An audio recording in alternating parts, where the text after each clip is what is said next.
বিংশ শতাব্দীর মুসলিমরা, বিংশ শতাব্দীর মুসলিমরা মুদের স্বরূপ ধর্মের টানে জনজাগরণে আমাদের সাড়ানি গো, আমাদের সাড়ানি। আমাদের মাঝে কোরআন রয়েছে, হাদিস রয়েছে, তাও আমাদের মাঝে কোরআন রয়েছে, হাদিস রয়েছে, তাও আলেম বকিছে দিন দিন করে। মুমিন দেখিতে পাও রে, মুমিন দেখিতে পাও। ঝড়ের মানুষ বসে থাকি মোরা, হেলাই কেটে যায় মোদের দিন। বিশ্ব মানবের নজরে তাই মোরা হয়ে গেছি আজ এতহীন, হয়ে গেছি মোরা এতহীন।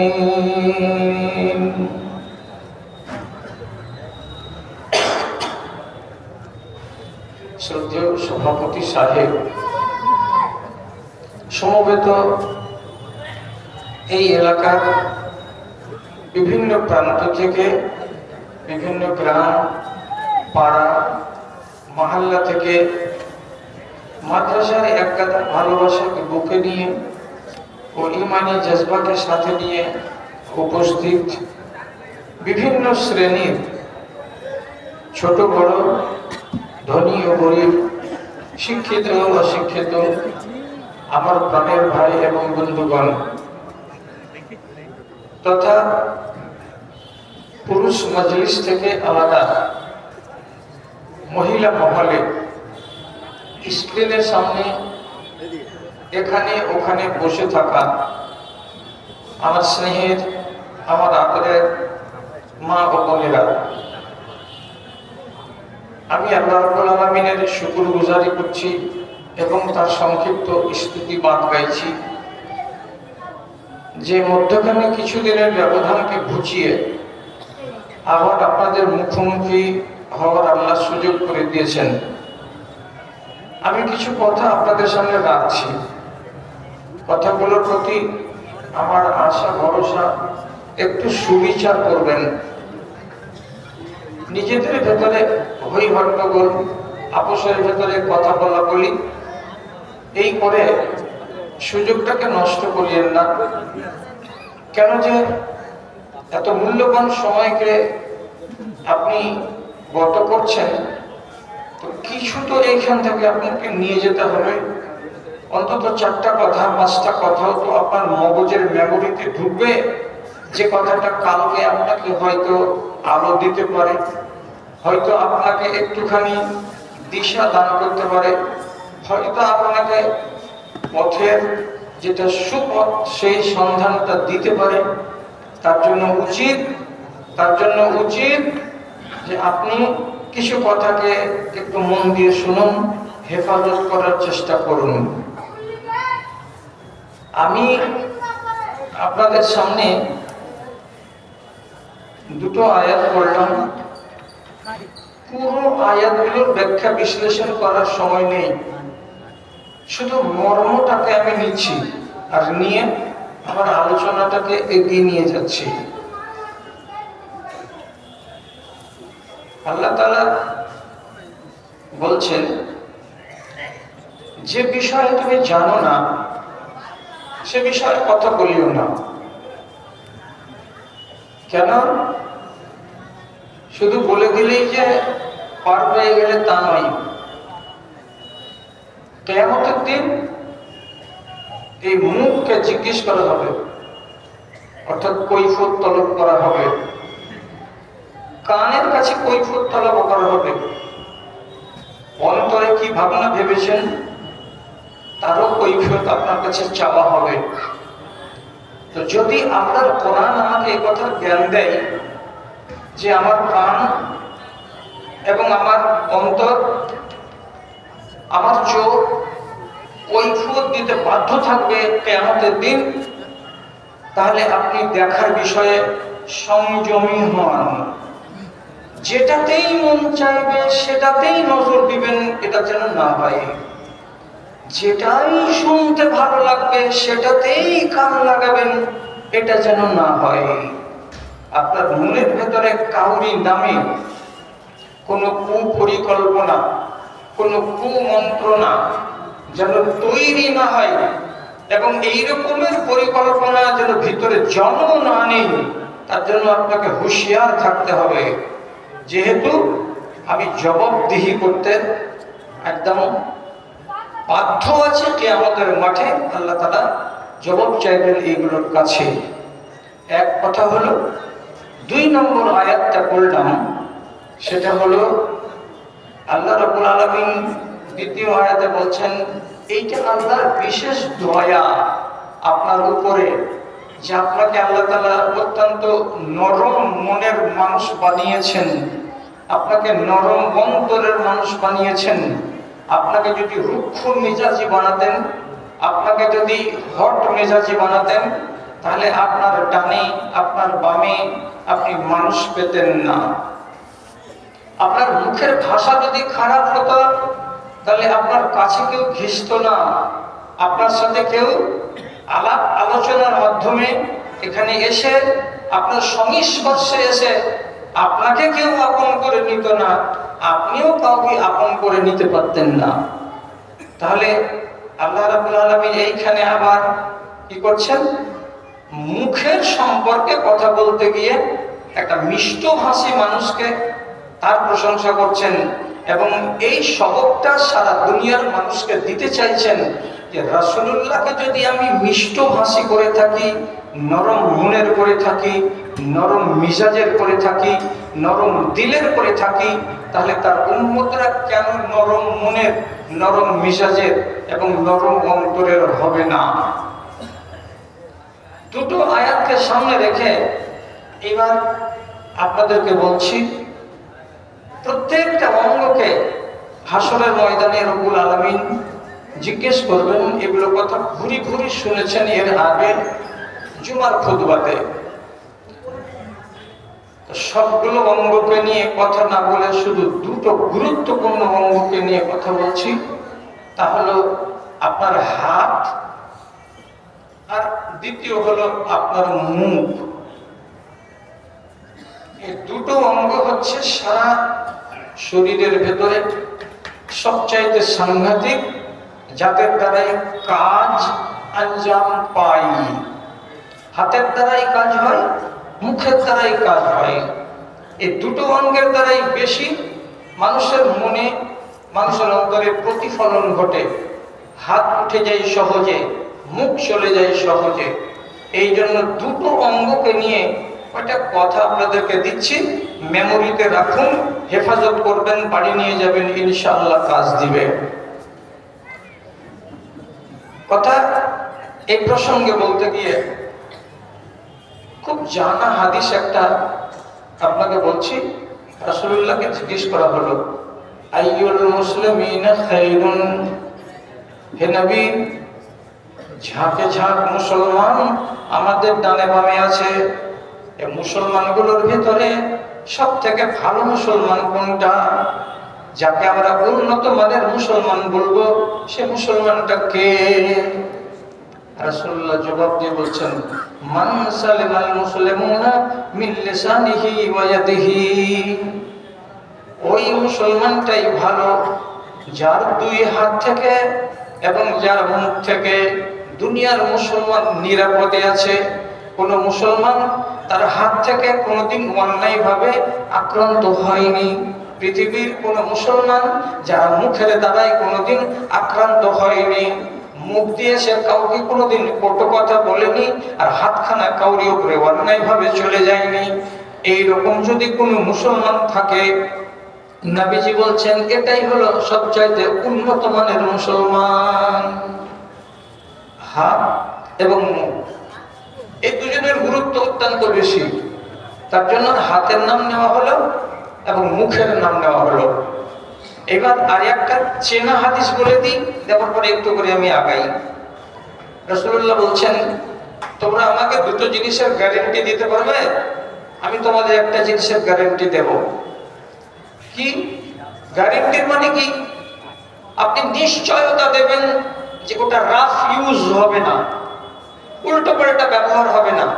দুটো জিনিসের ব্যাপারে আমাকে জামানত দাও, জামিন হও। আমি তোমার জন্য একটা জিনিসের জামিনদার হয়ে যাচ্ছি। কি কি? রাসূলুল্লাহ বলছেন, মান ইয়াজমাননি মা বাইনা লিহিয়াতিহি তাহিহে ওয়া মা বাইনা ফাখযাইহি ফাকাদ যামানতু লাহুল জান্নাহ।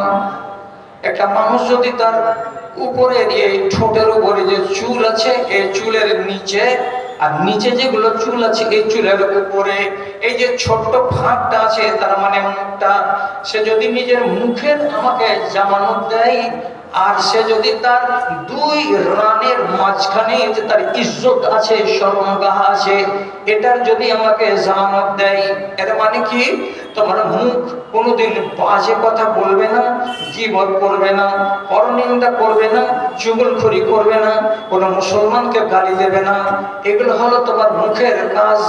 এইগুলো থেকে তোমার মুখটাকে যদি বাঁচাতে পারো, তাহলে তুমি আমাকে জামিন দিলে। এবং তোমার শরমগাহ, বেটা ছেলে হও কিংবা মেয়ে ছেলে হও, এই শরমগাহকে হালাল জায়গা ব্যতীত হারাম জায়গায় তুমি ব্যবহার করবে না। কোন দিন জীবনে তোমার দ্বারাই এবং কোন রমণীর দ্বারাই তার শরমগাহ অন্যায় ভাবে ব্যবহার হবে না। এর যদি জামানত দিতে পারো তোমরা, তাহলে আমি নবী তোমাদেরকে জান্নাতের জামিন দিয়ে দিচ্ছি, তুমি হবে জান্নাতের পাওনাদার। তাহলে আপনি খেয়াল করবেন কথাটাকে কি? জান্নাতকে রব্বুল আলামিন যুক্ত করে রেখেছেন আপনার দুই ঠোঁটের সঙ্গে, এবং জান্নাতকে রব্বুল আলামিন যুক্ত করে রেখেছেন কার সঙ্গে? আপনার ইজ্জত এবং আবরুর সঙ্গে। আবরু ঠিক, জান্নাত ঠিক। আবরু বরবাদ, জান্নাত বরবাদ। মুখ ঠিক, আপনার জান্নাত ঠিক। মুখ বরবাদ, আপনার জান্নাত বরবাদ। কষ্ট হচ্ছে মানতে যদি? তাহলে আল্লাহ তাআলা একটা পারাতে তিনটা চারটা কথা পর পর বলছেন। আদাফলাহাল মুমিনুন, ওই মুমিনগুলো কল্যাণ পেয়ে গেছে। কোন মুমিনগুলো? আল্লাহ তাআলা বলছেন, আল্লাযীনা হুম ফি সালাতিহিম খাশিউন, যারা মন দিয়ে নামাজ আদায় করে। বলতে বলতে বলতে বলতে রব্বুল আলামিন বলছেন, ওয়াল্লাযীনা হুম লিফুরুজিহিম হাফিজুন, এবং ওই লোকগুলোই, ওই নারীরাই, ওই নরগুলোই মুমিন হয়ে গেছে, কামিয়াব হয়ে গেছে, কল্যাণ পেয়ে গেছে, যারা নিজেদের আবরুকে, যারা নিজেদের লজ্জাস্থানকে হেফাজত করে, অন্যায়ভাবে ব্যবহার করে না, অন্যায়ভাবে তার কোন জায়গায় তাকে কাজে লাগিয়ে দেয় না। এমন মুসলমানগুলো তারা কল্যাণ পেয়েছে। কল্যাণ পাওয়া মানে কি? একদম যেটা মঞ্জিল আমার শেষ, সেটাকে আমি হাতের নাগালে পেয়ে গেছি। তো হাতের নাগালে জান্নাতকে পাওয়া, তো জান্নাতকে রব্বুল আলামিনও যুক্ত করছেন কার সঙ্গে? তা আপনার ইজ্জতের সঙ্গে। তাহলে সোজা সোজা তর্জমা দাঁড়ালো কি? ইজ্জতটা ঠিক আছে, ঠিক রেখেছেন? বলছে হ্যাঁ রেখেছি। তাহলে আপনার জান্নাত ঠিকঠাক আছে। ইজ্জত ঠিক নেই? বলছে না নেই। তাহলে পরে আপনার জান্নাতটা ঠিকঠাক নেই। মানতে পারেন তো কথাগুলো শুনেন, হেফাজত করবেন। আমি গোড়াতে বলেছি, রাসূলুল্লাহ বলছেন প্রত্যেক দিন সোমবার দিন গিয়ে রাত, সোমবারের দিন গিয়ে রাত আসমানের দরজা খুলে যায়। সেখানে মানুষের আমলকে উপর দিকে পৌঁছানো হয়, এক। আর দুই নম্বর কথা নবীজি বলছেন, ইউস্তাজাবু লিকুল্লি দাঈন, ওই রাতের বেলায় যদি পৃথিবীর কোনো মানুষ আল্লাহ তাআলার সামনে হাত পাতিয়ে কাঁদে, বলে কিছু চাই, তো আল্লাহ তাআলার নবী বলছেন তার ডাকে সাড়া দেওয়া হবে। এটা নবীজি একদম গ্যারান্টি দিয়ে কথা বলছেন যে ওই রাতে যারা আল্লাহকে ডাকবে তার ডাকে সাড়া দেওয়া হবে। কিন্তু নবীজি বলছেন, কথার দিকে খেয়াল করুন, নবীজি বলছেন ইল্লা লিজানিন, তবে এমন একজন লোক, যে লোকটা বিবাহ শাদী করে নেওয়ার পরেও আজও নিজেকে জিনার ভেতরে ডুবিয়ে রেখেছে। তবে ওই মেয়েটি বিবাহ শাদী করে নেওয়ার পর আজও কোনো লোকের সঙ্গে তার নাজায়েজ সম্পর্ক লুকিয়ে লুকিয়ে হয়ে থাকে। স্বামীকে ফাঁকি দিয়ে তার সম্পর্ক আছে অন্য কোনো লোকের সঙ্গে, এবং স্ত্রীকে ফাঁকি দিয়ে কোনো পুরুষ লোকের সম্পর্ক আছে অন্য কোনো নারীর সঙ্গে, অথচ এই সম্পর্ক হলো হারাম। নবীজি বলছেন এমন বেটা ছেলে যদি আল্লাহর কাছে দোয়া করে এবং এমন নারী যদি আল্লাহর কাছে দোয়া করে, তো রাসূলুল্লাহ বলছেন তোমাদের দুইজনের দোয়া কবুল হবে না। আর এই দুটো লোককে বাদ দিয়ে পৃথিবীর যত মানুষ দোয়া করবে, আল্লাহ রাব্বুল আলামিন বলছেন, নবী বলছেন ইউস্তাজাবু লাহু, তার ডাকে সাড়া দেওয়া হবে এবং সে যেটা চায় সে তাকে তাই দেওয়া হবে। কি বোঝা গেল? আল্লাহর কাছে আমি জান্নাত চাইবো রাতের বেলায় উঠে, মালিক আখেরি জীবনকে আমার তুমি কামিয়াব বানাইও। এটাই তো হলো জান্নাত চাওয়া। আমি চাইতে গেছি তো আমার গ্লানি আছে গায়ে। কি গায়ে গ্লানি আছে? যে আমি বিবাহ শাদী হয়ে যাওয়ার পরেও আমি নিজেকে পাক দামান রাখতে পারিনি। তাহলে আপনার দোয়া উপরে যাচ্ছে না, উপরে দোয়া যাচ্ছে না, তো আল্লাহর জান্নাত স্থির হচ্ছে না। ঠিক তেমনি একজন নারী, সে যদি আল্লাহর কাছে আখিরাতের জিন্দেগিতে কামিয়াবি চাই, এর মানে হলো জান্নাত কামনা করা, কিন্তু তার গায়ে ময়লা লেগে আছে। ময়লা যদি এখান থেকে খসাতে না পারে, তো জীবনে কোনোদিন তার দোয়া কবুল হবে না। কবুল হবে না মানে সে নিজের আখিরাতের জিন্দেগিতে ঠিকানাটাকে নিশ্চিত করতে পারবে না। এটাই হলো হাদিসের তর্জমা। তাহলে শেষের বেলায় খোলাসা দাঁড়ালো এই, হাতটাকে ব্যবহার করবেন একটু ভেবে চিনতে, এই কথাটা মনে রাখবেন। আর মুখটার ব্যবহার করবেন একটু মাপজোক করে, যেখানে ইচ্ছা সেখানে মুখ চালাবেন না, আর যেখানে ইচ্ছা সেখানে হাত চালাবেন না। এই দুটো জিনিসকে একটু মার্জিত আকারে ব্যবহার করবেন, নতুবা একদিন আপনাকে খুব আফসোস করতে হবে হাত কেন চালালাম, নতুবা আপনাকে আরেকদিন আফসোস করতে হবে আমি কিসের জন্য মুখ চালাতে গেলাম। এইরকম হট করে মুখ চালিয়ে দেওয়া খেসারত গুনতে হবে আপনাকে। উদাহরণ দেব, খেয়াল করুন কথার দিকে। রাসূলুল্লাহ যুদ্ধ থেকে চলে আসছেন, এক ঝাঁক লোক আছে সাথে, সাহাবী। আসছেন আসছেন আসছেন, রাস্তায় এক মহিলা, তার উট ক্লান্ত হয়ে গেছে, চলতে পারে না, বারে বারে পিছিয়ে যাচ্ছে, বারে বারে পিছিয়ে যাচ্ছে। তো দল থেকে যখন পিছিয়ে যাচ্ছে, তখন মগজটা গেছে তার খারাপ হয়ে, আরেকবার মনের রাগে উটের তল পেটে জোর করে এক লাত মেরে দিয়ে আরবি ভাষাতে উটটাকে বলছে, হাল ইয়ামাল উনাত, হাল ইয়ামাল উনাত, জোরে জোরে হাঁট এই অভিশপ্ত উট, জোরে জোরে হাঁট এই লানতি উট, কেন ধীরে ধীরে হাঁটছিস? রাসূলুল্লাহ এগিয়ে চলে গেলেন আর আমি পিছে পড়ে থেকে গেলাম। এই কথাটা বলতে গিয়ে মুখের ভাষা ব্যবহার করলো, কি বলে? এই লানতি উট জোরে জোরে হাঁট, এই অভিশপ্ত উট জোরে জোরে হাঁট। একটা জানোয়ারকে কি বলল? লানতি, অভিশপ্ত। অভিশপ্ত তর্জমাটা কি আসলে দাঁড়ায়? যে আল্লাহর রহমত থেকে দূরীভূত হয়ে গেছে তাকে বলা হয় অভিশপ্ত। তো জানোয়ারটা যদি আল্লাহর কাছ থেকে রুজি পায়, তো তাহলে তোমার কথাতে ও অভিশপ্ত হলো কেমন করে? তোমার মন খারাপ হলো তো তুমি আর কিছু করো, তো তুমি মুখ দিয়ে চট করে বলে দিলে এই লানতি উট, অভিশপ্ত উট, জোরে জোরে হাঁট। এ কথা কেন বলতে গেলে? মুখে চুকে গেল, মুখের ভাষাটাকে সামাল দিতে পারল না। লাভ কি হলো? রাসূলুল্লাহ নিজের উটের লাগামকে ধরে টেনে থমকে দাঁড়ালেন। দাঁড়ার পরে জিজ্ঞেস করলেন মুখ ফিরিয়ে, মানিল খায়ের, কে বললো এমন কথা গো? এ দলের লোক তোমরা কে বললে এমন কথা? লোকেরা দেখিয়ে দিয়ে বলছে যে এই উটের যে আরোহী আছে সেই এই কথাটা বললো। রাসূলুল্লাহ কি সাজা দিলেন? আনজিলু মা আলাইহি মিনাজ যাত। সাহাবীরা এই উটের উপরে যতগুলো আমাদের সামান আছে নামিয়ে নাও। ওই মহিলাকে উটের উপর থেকে নিচে নামিয়ে দাও, আর দেওয়ার পরে উটের গলা থেকে দড়িটাকে খুলে দাও, উটটাকে এমনি করে ধাক্কা দিয়ে ইশারা করে ছেড়ে দাও, দল থেকে আলাদা হয়ে যাবে। আর ওই সামানগুলো তোমরা নিজেদের নিজেদের উটের উপরে ভাগ করে নাও, তারপরে তোমরা চলো, তোমরা হাঁটতে থাকো, উটটাকে দলে আর নিও না। কেন নেব না? এই মেয়ে ছেলেটির মুখের ভাষায় এতটাই খারাপ হলো যে একটা উট অবলা প্রাণী, তার কোনো দোষ নেই, তার কোনো ঘাটতি নেই, ঘাট নেই, কোনো অসুবিধা নেই, অথচ তাকে সে লানতি বানিয়ে দিয়েছে। লানত তার উপরে হবে না, কিন্তু তোমাকে শিক্ষা দেওয়ার জন্য যে তোমরা অন্যায়ভাবে উটটাকে ব্যবহার করে তাকে লানতি কেন বানাতে গেলে? উট যা শিখবে শিখবে, তুমি বেশি করে শিখবে, তার জন্য উটটাকে ছেড়ে দাও, জঙ্গলে জঙ্গলে চলে বেড়াবে।